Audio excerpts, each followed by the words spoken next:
सैराट मधल्या आर्चीचे बंधू आरच्या भोगले या ठिकाणी आलेले आहेत. त्यांचं जोरदार स्वागत. कोण कोण? आरच्या भोगले. हर्षा. हा, हर्षा नाव आहे त्यांचं. काय हर्षा काय करता तुम्ही?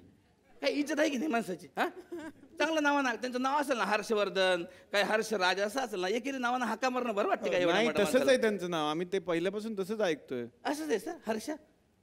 का नाही आवडलं का? नाही नाही नाही, म्हणजे मला काय वाटलं सर, आमच्या गावात म्हणा परेश असते त्याला परशा म्हणतात लोक, म्हणून मला वाटलं तुम्हाला तो हर्षवर्धन हर्ष केला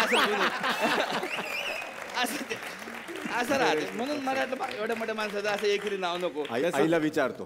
तसंच आहे ते नाव. असो, पण आता हर्षा साहेब या ठिकाणी आले, भोगले साहेब या ठिकाणी आलेले आहे, तर क्रिकेटमध्ये कॉमेडी करणारे भोगले साहेब यांचं या ठिकाणी स्वागत.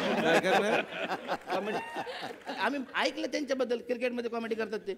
कॉमेंट्री शब्द इंग्लिश वाचायला शिकत. कॉमेंट्री कॉमेंट्री आहे. कॉमेंट्री अच्छा, ते असतात. सिद्धू साहेब असतात, ते नवज्योत सिंग सिद्धू त्यांच्याबरोबर दोघं असतात तेव्हा एकच बोलतात. पण हा ते पण आहे. कॉमेंट्री ह्यांचं ठीक आहे, पण ते सिद्धू साहेब करतात ते कॉमेडीच आहे ना.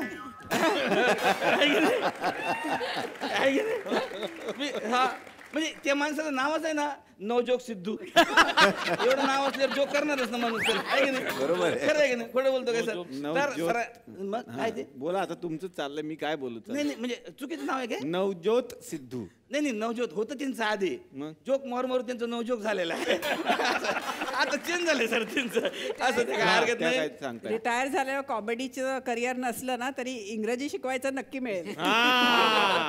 हा सर, मला म्हणजे ऍक्च्युली प्रायव्हेटमध्ये बोलणारच होतो मी तुमच्याशी, म्हणजे इंग्रजीचं जे आहे नॉलेज सर, किती फास्ट कसं काय बोलता हो तुम्ही? हा, आम्हाला राजू मराठी सुद्धा एवढं फास्ट नाही बोलतायत, तुम्ही रपारप इंग्रजी बोलता राजू. तुम्ही पहा ना, रपारप कसे बोलत चाललात तसच असं राहतं सर. कमाल आहे बा, म्हणजे ते बॅट्समन बॉलर बॉल टाकत नाही, ते ह्यांचं म्हणजे बाउंड्रीच्या बाहेर निघून गेले.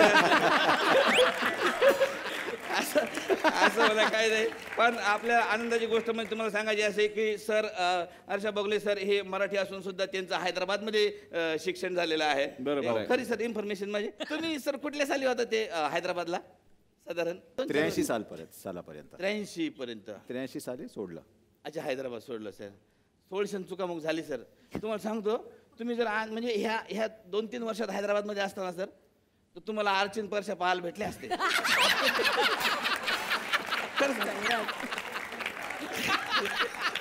आम्ही पाहिलं पिक्चर मध्ये, ते करमाळ्याहून डायरेक्ट हैदराबादला गेले. झी 24 तास रहा एक पाऊल पुढे.